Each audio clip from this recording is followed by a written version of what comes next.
इस डिस्कशन को कंप्लीट करने के बाद we will do only one question of mister, सिर्फ एक सवाल करेंगे जो कि वाकई में बहुत अच्छा सवाल होगा। Then what will happen that it will clear all your concepts of this topic. तो चलो, जैसे कि अपन बात कर रहे थे इस टॉपिक की कि प्रॉफिट एंड लॉस बेसिकली ये चीजें होती क्या है, what is this, what is the concept of profit and loss, कहाँ से आया ये कंसेप्ट, कैसे आया ये कंसेप्ट। तो हम बात कर रहे थे एक मिस्टर एक्स की जो कि अजब देश में रहते थे। याद आया कुछ कुछ तो याद आ रहा होगा पुराना जो कृषि को पढ़ा था। तो अब mister x was a fruit merchant जो कि अजब देश में रहते। अब इन्होंने क्या किया, इनको पता चला कि इनके यहाँ पे एक वाई क्वालिटी का जो फ्रूट है वो बहुत अच्छे से बहुत ज्यादा उसकी डिमांड है। But the problem was that quality of food was not available in that अजब देश। तो वो क्या करते थे, वो जाते थे दूसरी जगह, वहां से खरीद के लाते थे और उसके बाद जो है वो उसको अपने यहाँ अजब देश में बेचते थे। अब हुआ क्या, जब वो अपने घर से गए कहीं और, ठीक है, और जब वो जाके उन्होंने उस फ्रूट को खरीदा, जिस प्राइस में उन्होंने खरीदा उस फ्रूट को, that price was the cost price for mister x. ठीक है, वो जो प्राइस थी, जिस प्राइस में उन्होंने खरीदा उसको, वो प्राइस उनकी कॉस्ट प्राइस थी।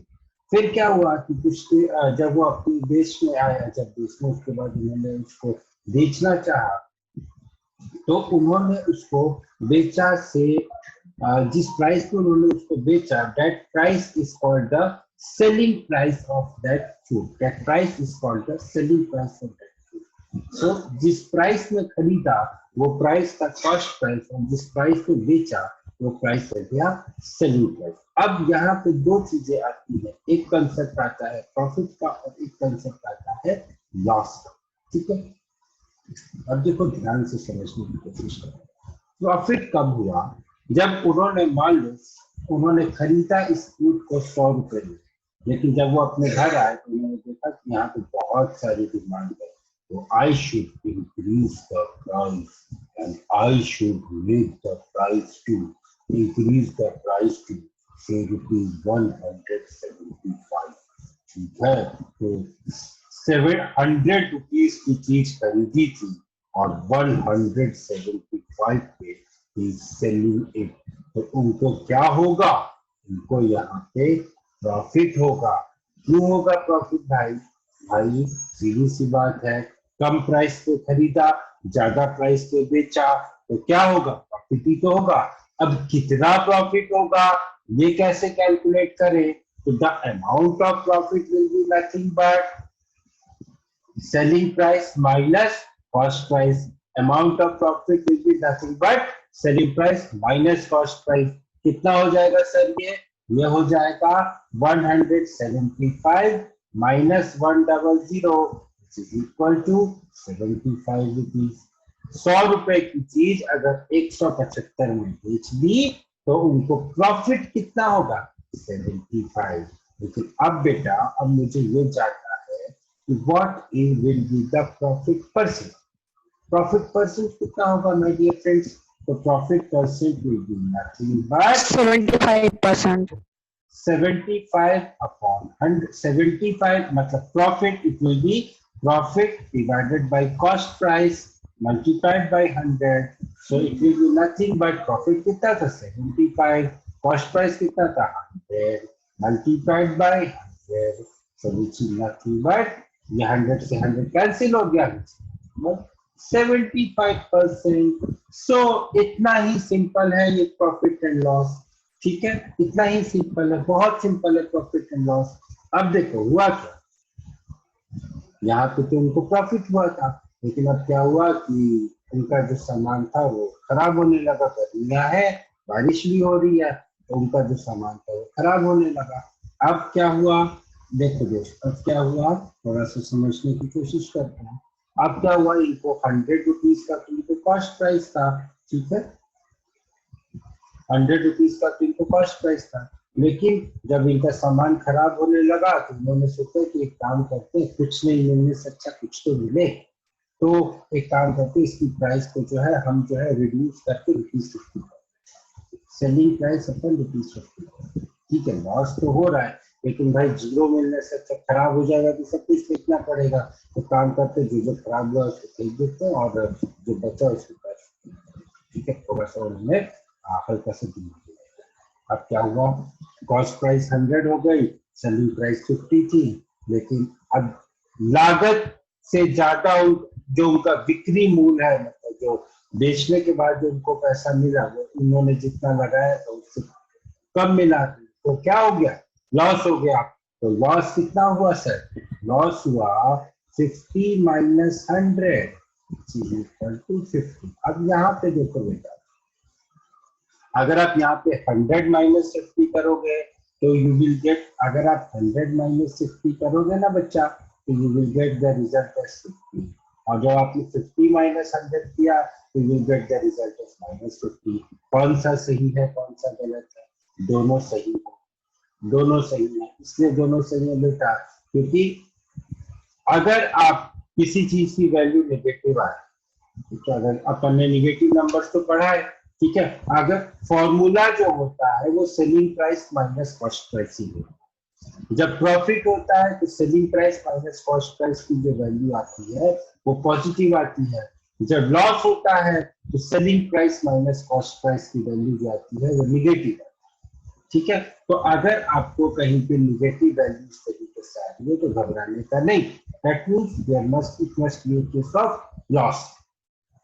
अभी आपका लॉस कितना हो, 50 रुपीज का होगा। अब अगर मैं पूछूं परसेंटेज लॉस, परसेंटेज लॉस कैसे निकालेंगे सर, 50 रुपीज तो ये था, लॉस हो गया, और इनिशियल कॉस्ट प्राइस कितनी थी, 100 थी, मल्टीप्लाइड बाय 100 का दो, कितना आ गया 50%। एक बात याद रखना दोस्त, एक बात याद रखना, प्रॉफिट परसेंट या लॉस परसेंट, प्रॉफिट परसेंट या लॉस परसेंट, ये दोनों चीजें हम लोग कॉस्ट प्राइस पे कैलकुलेट करते हैं। क्या बोला मैंने, प्रॉफिट परसेंट, प्रॉफिट परसेंट या लॉस परसेंट, ये दोनों चीजें हम लोग कॉस्ट प्राइस पे कैलकुलेट करते हैं। क्या बोला मैंने, फिर से बोलता हूँ बेटा, प्रॉफिट परसेंट और लॉस परसेंट हम लोग कॉस्ट प्राइस पे कैलकुलेट करते हैं। अगर सेलिंग प्राइस पे कैलकुलेट करेंगे ना तो जो हमारा रिजल्ट आएगा वो उल्टा पुल्टा आने लगेगा। तो प्रॉफिट परसेंट या लॉस परसेंट अपन किस पे कैलकुलेट करते हैं, फिर से बोलो, बोलो मेरे साथ, आप लोग भी बोलो, प्रॉफिट परसेंट या लॉस परसेंट हम लोग किस पे कैलकुलेट करते हैं, बोलो, कॉस्ट प्राइस पे, बोलो, repeat with me, profit percent या लॉस परसेंट किस पे कैलकुलेट करते हैं भाई, आवाज नहीं आ रही क्या, CP, very good, CP, cost price. Very good, we calculate profit percent and loss percent on cost price. ठीक है, ये तो हो गया, ये तो हो गया हमारा profit loss, profit loss, profit percent, cost percent के बाद। अब अपन आगे बढ़ते हैं, आगे बढ़ के देखते हैं कि आगे क्या है भाई। ठीक है, अब इसमें जो है, इस पे जो है कुछ फॉर्मूले हैं, ठीक है, इस पे कुछ फॉर्मूले हैं, तो फॉर्मूलों को अपन को याद करने की जरूरत है। ठीक है, फॉर्मूले को अपन को याद करने की जरूरत नहीं है, we will be dealing the question without using the formula. क्योंकि अगर मैं आपको बोलूं कि इस फॉर्मूले को आप याद करो, आप 2 दिन याद करोगे, तीसरे दिन भूल जाओगे, इसको भी चलो आप याद रख लोगे, लेकिन अगर मैं आपको बोलूं कि इस फॉर्मूले को याद रखो तो बेटा आप 3 दिन याद रखोगे, चौथे दिन आप भूल जाओगे। 100 plus profit percent upon 100 into CP, मेरे से नहीं याद होता ये फॉर्मूला, बहुत आसान सी चीज है। अपन जब क्वेश्चन करेंगे then I will tell you कि how we can calculate selling price without using the formula, how we can calculate selling price without using the formula। ये फॉर्मूले ऊपर वाले ये आप याद रख सकते हो, लेकिन इन फॉर्मूलों को याद रखने की जरूरत नहीं है, इन फॉर्मूलों को याद करने की जरूरत नहीं है, इसको भी याद करने की जरूरत नहीं। ठीक है, चलो आगे। अब अगली चीज होती है, अब अगली चीज होती है बेटा ओवरहेड चार्जेस। ओवरहेड चार्जेस क्या होता है, कि अब जैसे मेरे को हमारे जो मिस्टर एक्स थे, जिनको जो कि अजब देश में रहते थे, वो अपने यहाँ से गजब देश में गए, अजब देश से गजब देश में गए, वहां से वो जाके फ्रूट्स खरीद के लाए। अब हुआ क्या, जब वो अजब देश से गजब देश पर गए होंगे तो कुछ ना कुछ पैसा तो लगा ही होगा, ठीक है, एंड कुछ ट्रांसपोर्टेशन चार्ज लगा होगा, फिर फ्रूट्स को लाने का कुछ चार्ज लगा होगा। तो ये सारे चार्जेस कहाँ से गए, उन्हीं की जेब से गए ना। तो अब as a person what I will want, मैं तो यही चाहूंगा ना कि जो चार्जेस मेरी जेब से गए थे, इनको भी मैं अपने फ्रूट्स के दाम से रिकवर कर लूं। मैं तो यही चाहूंगा कि जो चार्ज मैंने दिया, मेरे को जाने आने का जो 500 रुपीज है या 1000 रुपीज का जो खर्चा लगा, मैं अपनी प्राइस को इस तरीके से बढ़ा दूं ताकि ताकि मेरे को वो प्राइस मिल जाए। So these prices are called overhead charges. इसको हम लोग क्या बोलते हैं, इसको हम लोग बोलते हैं ओवरहेड चार्जेस। और ये सारे के सारे जितने भी ओवरहेड चार्जेस होते हैं ना बच्चा, ये सारे के सारे ओवरहेड चार्जेस कॉस्ट प्राइस में जुड़ते हैं। Overhead charges are added to the cost price. ये जो एक्स्ट्रा एक्सपेंसेस होते हैं उसको अपन ओवरहेड चार्जेस बोलते हैं। और टोटल कॉस्ट प्राइस को कैलकुलेट करने के लिए हम इन ओवरहेड चार्जेस को कॉस्ट प्राइस में ऐड कर देते हैं। तो जब हम ओवरहेड चार्जेस को कॉस्ट प्राइस में ऐड करेंगे तो जो हमें मिलेगा उस रिजल्ट को हम बोलते हैं cost price, new cost price. इस रिजल्ट को अपन क्या बोलते हैं, न्यू कॉस्ट प्राइस, ठीक है। So this was the concept of overhead charge.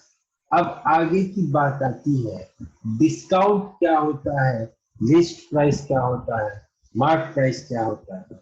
अभी तक तो है हमें दूसरी चीजें पढ़ रहे थे, अब हम थोड़ा सा मॉडिफाई होकर चीजों को पढ़ेंगे। क्या क्या पढ़ेंगे अभी देखो भाई, अब हमने जो बात की थी अभी तक, ये बॉटल दिख रही है आप लोगों को, बॉटल दिख रही है इसे, देखो। तो जब आप इस बॉटल को खरीदने जाओगे दुकान पे, तो कई बार क्या होता है, बॉटल के नीचे यहाँ पे एक पर्ची चिपकी होती है।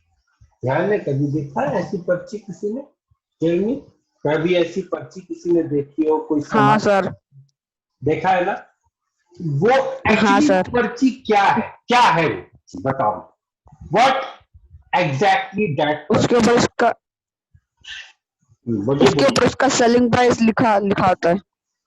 Selling price, are you sure? Yes sir. अच्छा, ओके।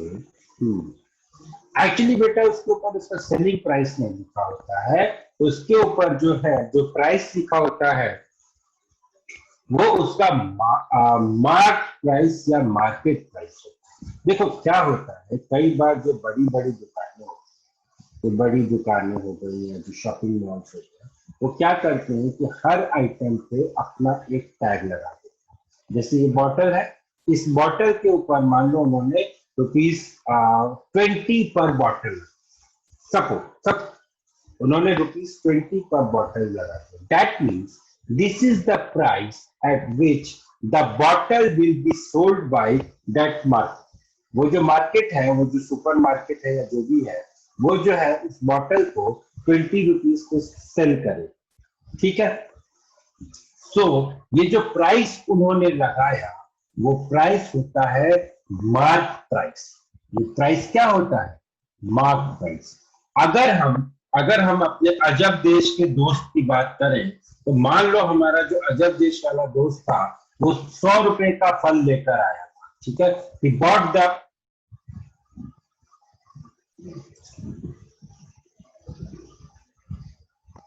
बेटा both the mark price and the list price are basically practically both the mark price and the list price are same, because we are not going to deal with the factory owner in our case. So the mark price and the list price are the same in our case, right? ठीक है। तो अब देखो क्या हुआ कि हमारा जो शॉप शॉपकीपर, हमारा जो मिस्टर एक्स जो अजय देश का जो व्यापारी था, वो जब गया सामान खरीदने तो वो 100 रुपए का सामान लेकर आया, ठीक है। लेकिन जब उसने देखा कि अभी तो चीजों की बहुत ज्यादा डिमांड है, what he did is he increased the price to 2। ठीक है, उसने क्या किया, उसने 100 रुपए की चीज जो खरीद के लेकर आया था, उसने इसको इंक्रीज कर दिया और उसने उसकी प्राइस कर दी। उसने उसके ऊपर एक लेबल चिपका दिया और उसने लिख दिया एमपी या एमआरपी इज इक्वल टू। अब क्या होता है दोस्त, this price is called the mark price. Mark price हमेशा कैलकुलेट किया जाता है ऑन कॉस्ट प्राइस। हमने जितने का खरीदा, मैंने मान लो कोई चीज, कोई मान लो मैंने सपोज करो ये पेन मैंने खरीदा 100 रुपए का। जब मैं आया अपने इंस्टीट्यूट में तो मैंने देखा कि एवरीवन लाइक्स दैट पेन, ठीक है, they want that they should also have a pen like that. So what I did, I told them, okay, if you want I can sell you, but the price will be ₹200. मैंने जब demand ज्यादा देखी तो मैंने उसकी price को बढ़ा दिया। So that price on which I am selling my pen is ₹200, ठीक है, and this price is called mark price. I want to sell my pen at ₹200. मैं इसको सेल कर पाऊंगा कि नहीं कर पाऊंगा, that is a different part of the story. But I have marked the price as ₹200, so this will be my mark price. ठीक है, इसको अपन बोलते हैं मार्क प्राइस। अब होता क्या है कि मैंने मार्क प्राइस, मैंने 200 तो मार्क कर, लेकिन हुआ क्या, मेरा एक दोस्त आया, उसने बोला कि भाई I'm a dear friend of you, हम लोग बचपन से साथ में, I want this, प्लीज मेरे को थोड़ा कम ले, ठीक, प्लीज मेरे को थोड़ा कम ले। तो मैं उसको ये बोलूंगा, चल तू मेरा दोस्त है, मैं तेरे को 25% डिस्काउंट दूंगा, I am giving you a discount of 25%। तो बेटा ये जो 25% का डिस्काउंट होगा ना, ये मैं इस 200 को दूंगा। मैं उसको ये नहीं बताऊंगा कि मैं 100 में खरीद के लाया, मैं तेरे को 25% डिस्काउंट दे दूंगा तो तू ले जा 75 में। नो, अगर मैंने ऐसे किया तो मेरे को लॉस हो जाएगा। मैं उसको क्या बोलूंगा कि देख भाई, मैं 200 रुपए में खरीद के लाया, ठीक है, मैं 200 रुपए में खरीद के लाया हूँ, और जो है चूंकि तू मेरा अच्छा दोस्त है, since you are my brother, so what I will do is I will give you a discount of 25%. So 25% का मैं डिस्काउंट दूंगा 200। So I will tell you that fine, I am selling you this at 25% discount. That means I am giving you a discount of 200 multiplied by 25 by 100, which is equal to 50 rupees.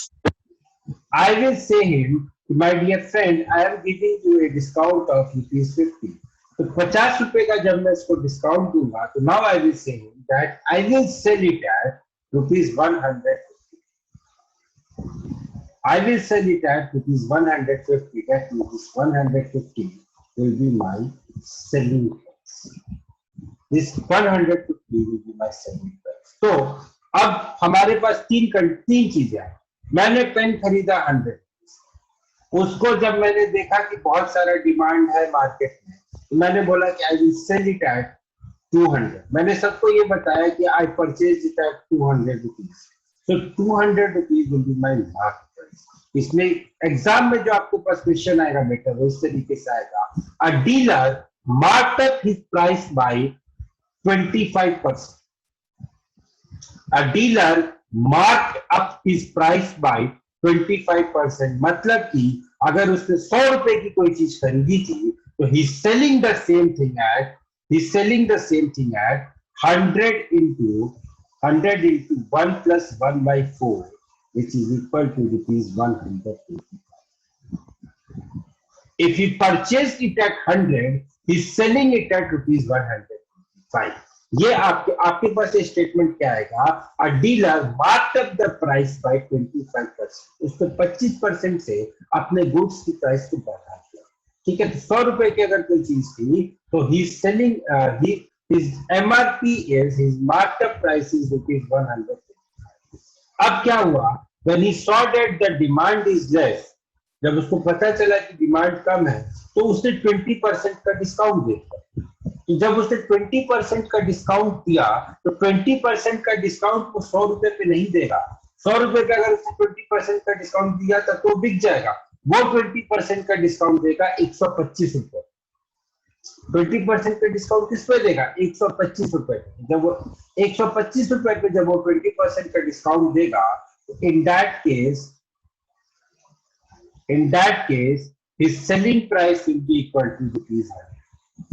जैसे आया sir 100, 125 multiplied by 1 minus 1/5। Sir ये 1/5 कैसे आया? 20% जो होता है ना sir, उसका जो डेसिमल फ्रैक्शनल इक्विवेलेंट होता है वो 1/5 होता है। 1 minus 1/5 this is equal to ₹100। तो 100 रुपए की चीज उसने खरीदी थी, 100 रुपए में उसने बेच दिया, तो there is no profit, there is no profit. ठीक है, तो this is a different case. ये आपने डिस्काउंट दिया, आप ज्यादा का भी डिस्काउंट दे सकते हो, कम का भी डिस्काउंट दे सकते हो।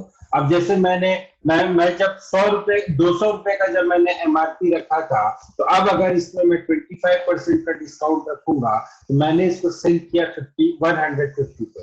100 रुपए का खरीद के लाया था, 150 रुपए का बेच दिया, तो मेरे को प्रॉफिट कितना हुआ? 50% का प्रॉफिट हो गया। मेरे को 50% का प्रॉफिट होगा। इसलिए कई बार आपने देखा होगा जब आप अपने मम्मियों के साथ जब आप जाओगे, मम्मी के साथ जब आप पापा के साथ जब आप मार्केट जाओगे तो दुकानदार क्या बोलता है? आप बार्गेनिंग करते जाओ करते जाओ करते जाओ, दुकानदार ये बोलता है अरे साहब इतने में तो मेरी खरीद है। That means he's saying that sir my cost price is this, you are even giving me less than my cost price. Okay, so this is the basically the concept of profit loss, discount, MRP, discount and mark price। एक और term आता है list price आता है। list price is basically the price at which the factory manufacturers are selling the price। हमारे case में जो हम लोगों को पढ़ना है वहां पे हमें लिस्ट प्राइस की बात नहीं करनी है, but since it is a broad term, that is why I have mentioned it। So we are not going to talk about list price in our discussion. So this is all about the discussion about profit and loss, selling price, cost price, etc., etc., etc. अगर आप लोगों को कुछ पूछना है तो पूछिए। I will wait for something making them speak। So in order to solve, let me explain the question once again। Cost price is equal to 750, selling price is equal to 875. So it will give me profit as 875 minus 750, which is equal to 125. Now my profit percent will be equal to 125 divided by 750 into 100। अब मुझे ये पता करना है कि क्या what will be the HCF of 125 and 750। So when I saw this, I got to know that 750 is a multiple of 125। कैसे sir, आपने कैसे पता कर लिया सर?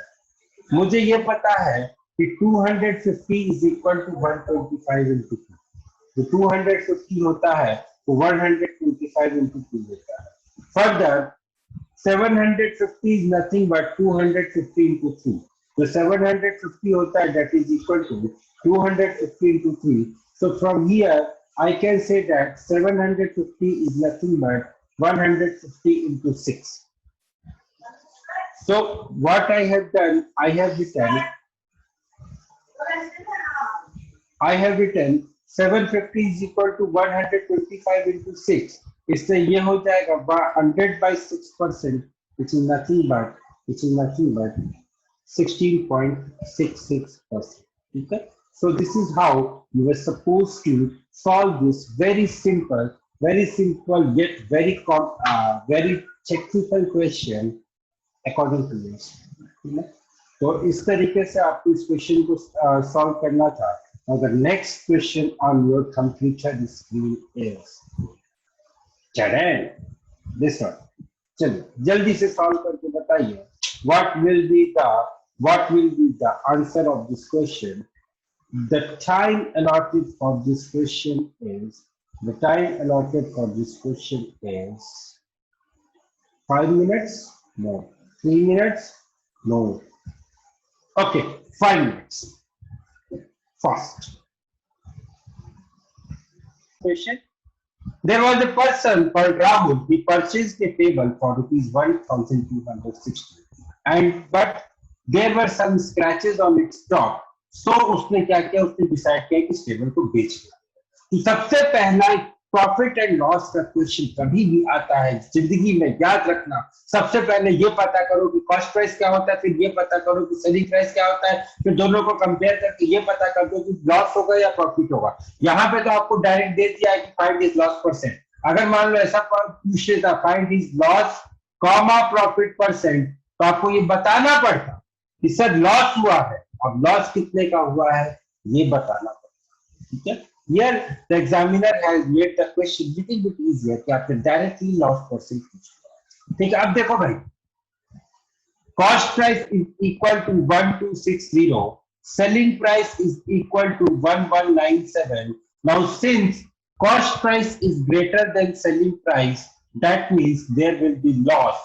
और loss कितने का हुआ sir? Loss is equal to 1260 minus 1197, which is equal to ₹63.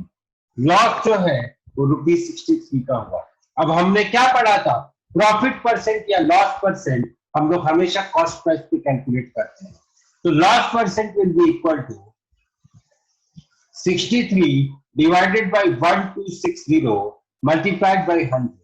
एक जीरो से एक जीरो कैंसिल हो गया, ये यहाँ पे 2 हो गया, ये 2 से 10 से 2 गया तो 5 हो गया। So the percentage loss is equal to 5।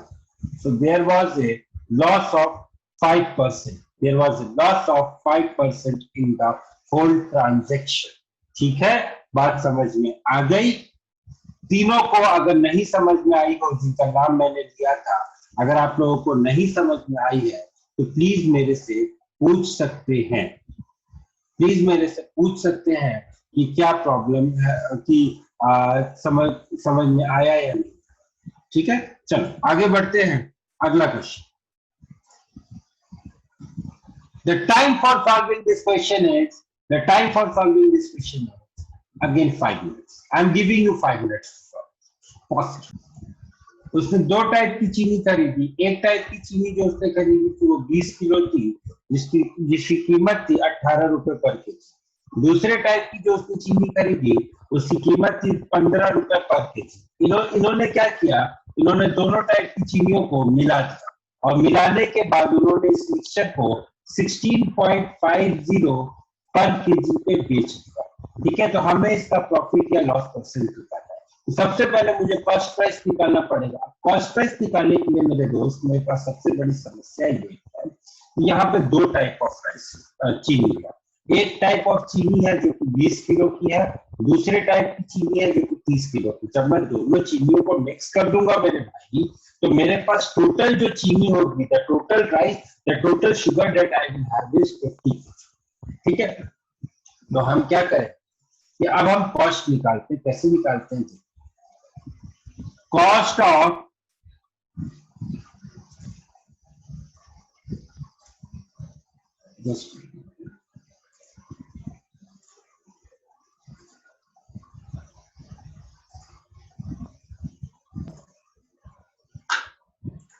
cost of first type of sugar, cost of sugar 1 will be equal to 20 into 18, which is equal to ₹360. ठीक है, cost of sugar of type 2 will be equal to 15 into 30, which is equal to ₹450। दोनों को जब मैं add करूंगा तो cost of CS1 plus CS2 will be equal to ₹810। तो total cost price जो आया मेरे भाई वो 810 रुपए आया। ठीक है, अब मेरे पास टोटल वेट कितना था? Total weight is equal to 50 kg। कैसा है सर 50 kg सर? क्योंकि मैंने, देखो सर, मैंने ये वाला जो शुगर था वो 20 kg था, ये वाला जो शुगर था वो 30 kg था, दोनों को मैंने मिला दिया तो टोटल वेट कितना हो गया? 50 kg। अब क्या बोल रहा है, he is selling the mixture at a cost of 16.50 per kg। तो 16.50 पर केजी बेच रहा है ना, तो अपन क्या करेंगे, ये 1 केजी का दाम 16.50 है, तो हम क्या करेंगे, हम कॉस्ट कैलकुलेट करेंगे 50 केजी की। जल्दी से कैलकुलेट करके बताओ मेरे को कितना आएगा। Selling price will be equal to 16.5 into 50। देखते हैं कौन कैलकुलेट करके बताता है मेरे को।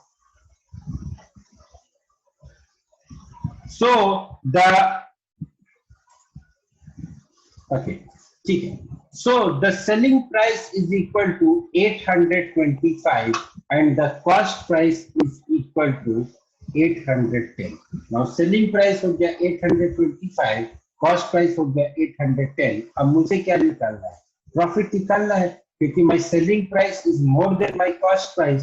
So my selling, since my selling price is more than my cost price, that means मेरे को क्या हुआ, फायदा, फायदा हुआ मेरे को। जब मुझे फायदा हुआ तो अब मैं क्या करूंगा, मैं प्रॉफिट परसेंटेज निकाल लूंगा। तो profit is equal to, profit इस केस में कितना हुआ, 825 minus 810 which is equal to ₹15, and profit percentage will be equal to, my dear friends, 15 upon 810 into 100। 15 upon 810 into 100। एक जीरो से एक जीरो कैंसिल हो गया, ये 5 हो गया, ये 27 हो गया। So it will be nothing but 50 upon 27, 50 upon 27, which will be roughly around 1.8%। 50 upon 27 will be roughly around 1.8%। जिन लोगों ने 1.8% आंसर दिया था, that was the correct answer of this question। 50 upon 27 will be roughly around 1.8%। कैसे करेंगे calculate sir, ये भी समझ लेते हैं। इस चीज को कैलकुलेट करने के लिए अपन क्या कर सकते हैं, देखो 1 इट विल बी 123 अपॉन 27। अब जब मैं 23 को 27 से डिवाइड करता हूं ना मेरे दोस्त, तो मुझे ये पता है कि 27 into 8, 27 8 is nothing but 216। 27 8 is 216। जब यहाँ पे 226, 27 8 is 226। तो जब मेरे को ये पता चल गया कि it is equal to 27 8 will be equal to 160 plus 56, which is equal to 216। So now I know that this is somewhere around 27 8 के अराउंड होगा, तो it will be roughly around 1.8%। ठीक है, I just got confused whether it is 226 or 216 is equal to 216। So guys, the correct answer of this question is 1.8%। So what we will do is, किसी को doubt था उस question पे तो पूछ लो, क्या किसी को डाउट था उस क्वेश्चन पे?